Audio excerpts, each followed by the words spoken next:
my video with a title, Effective Instructional Practices for Teaching Positive Behavior.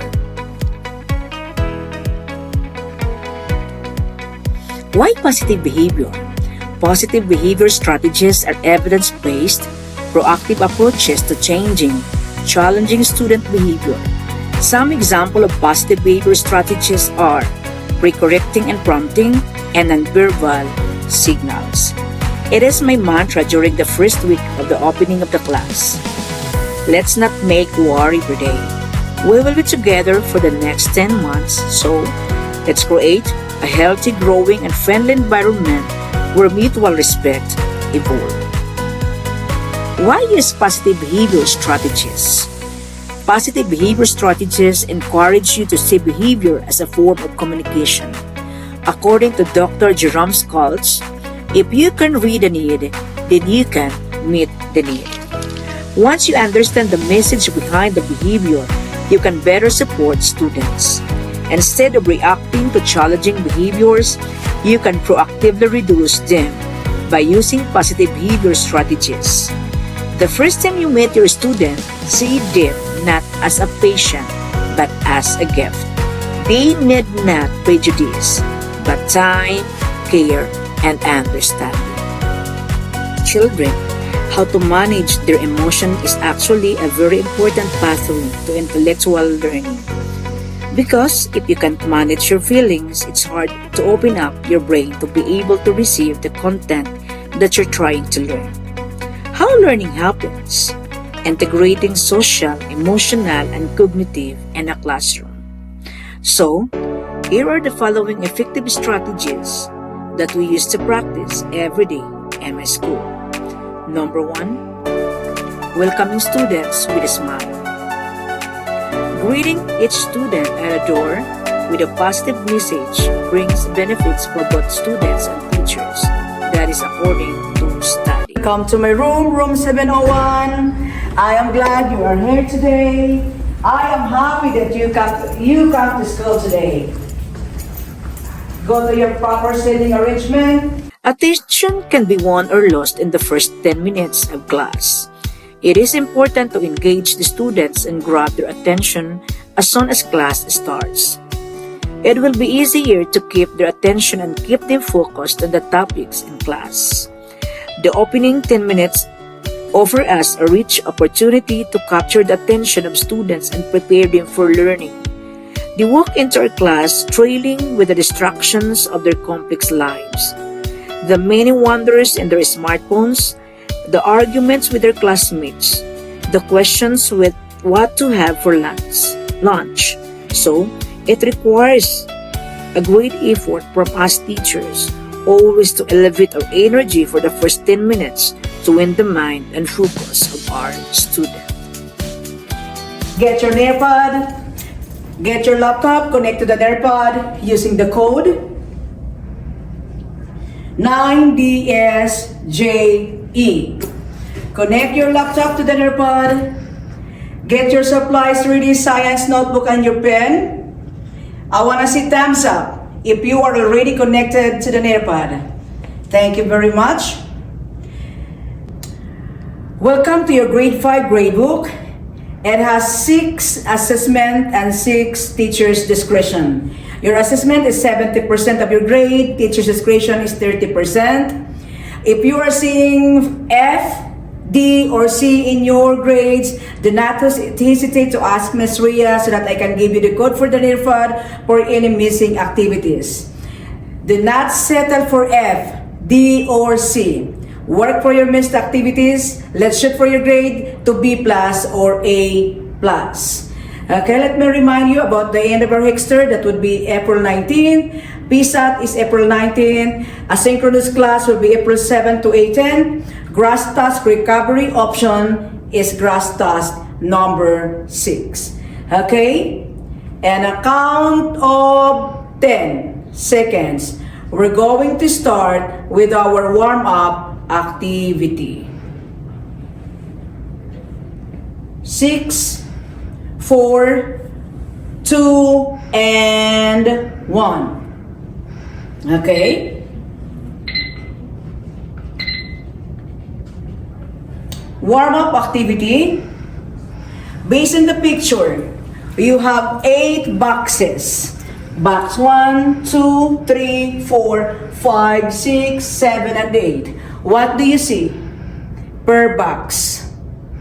Can you describe the picture in every boxes? And you are going to make a storyboard. Okay? So our topic for today is ecological succession.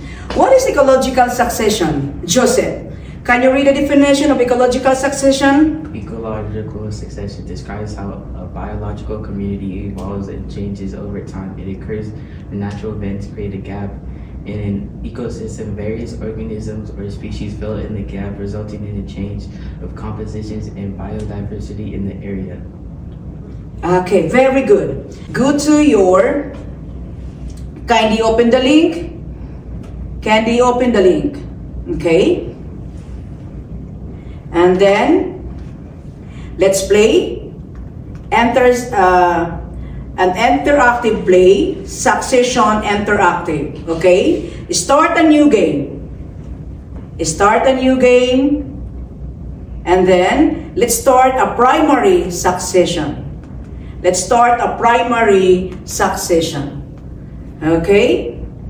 So,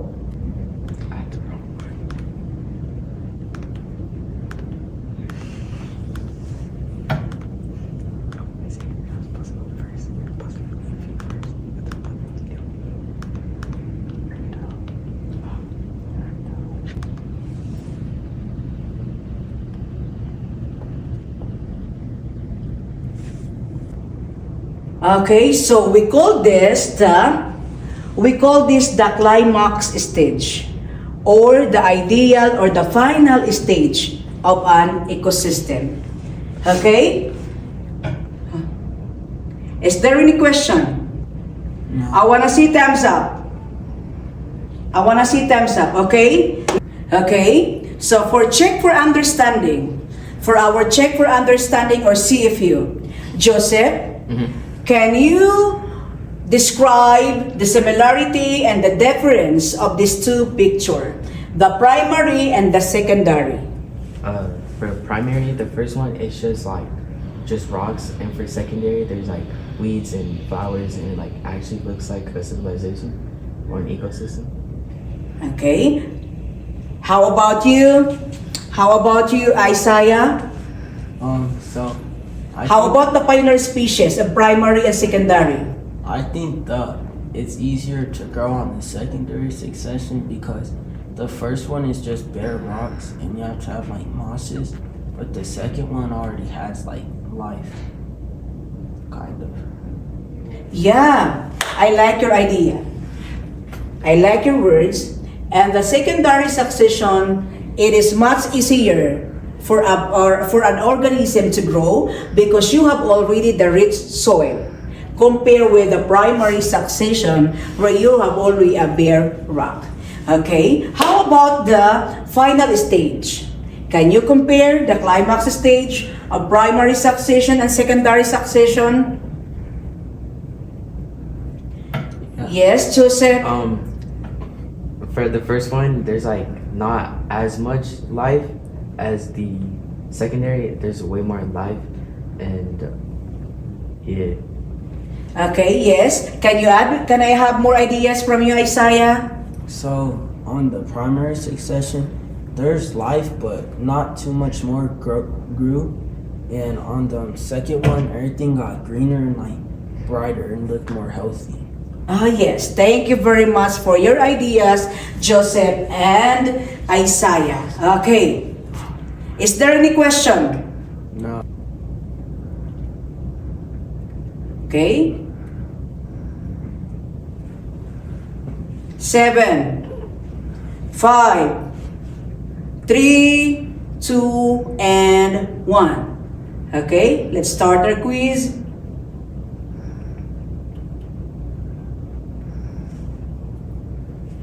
Okay, question number 1.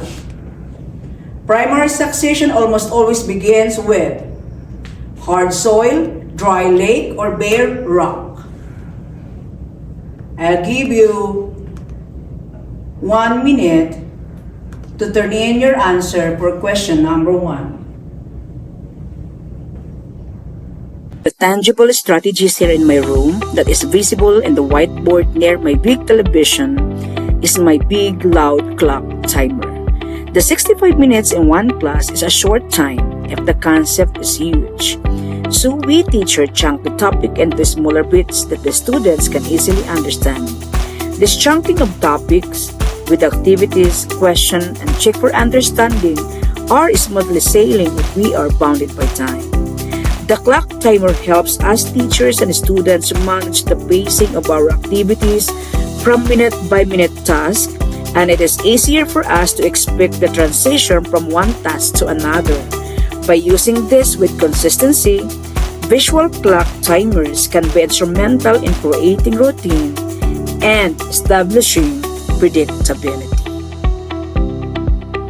Teaching is the cellphone management. This is my hardest, more heartbreaking moments when I implemented this cellphone management inside my classroom.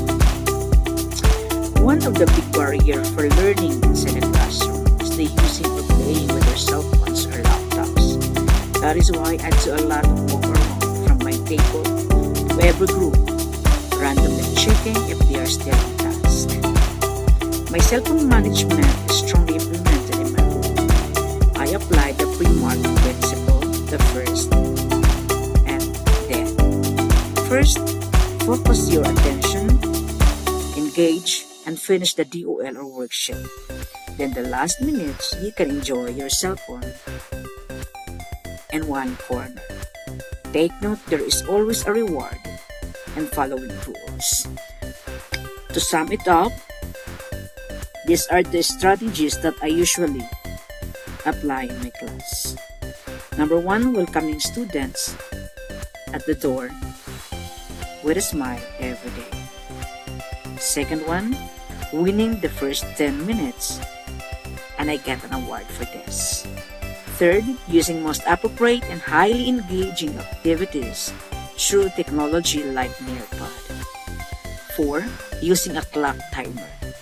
Every part of the lesson must be time-bounded. And the last one is the cell phone management. If there are winning days, there are also heartbreaking, frustrating, and disrespectful inside the class. But do not take it personally. It's not about you. Remember, the kid has a lot in his plates, like family problems, food to eat, emotionally unstable, and going to school is not his priority. I was caught up in that situation during my class last period.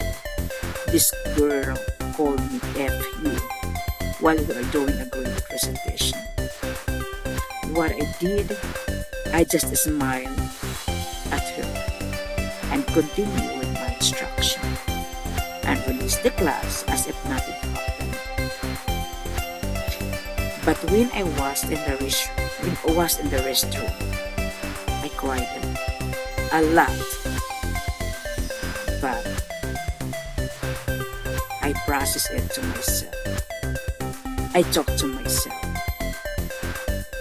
Be firm, but be genuine and polite. Remember, we are the teacher. A teacher slash mother has the same heart. These kids needs us. Thank you very much and good day.